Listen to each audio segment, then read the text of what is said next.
ChristianHeadlines.com. A plurality of Americans believe the nation's basis for determining right and wrong should be what you feel in your heart.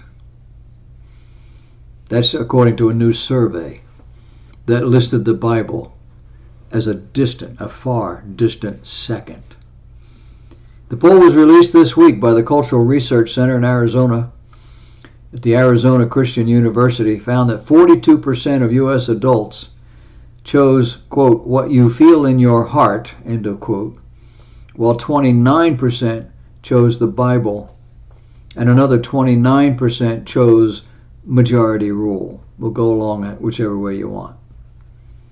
Americans were also asked to choose from those three possible answers in deciding what America's foundations for determining right and wrong should be.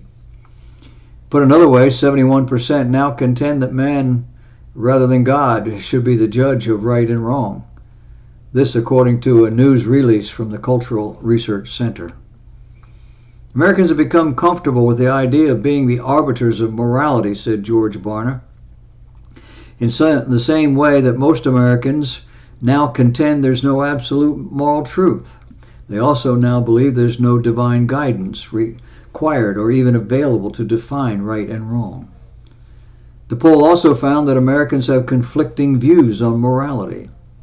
For example, 71% of U.S. adults say they support traditional moral values.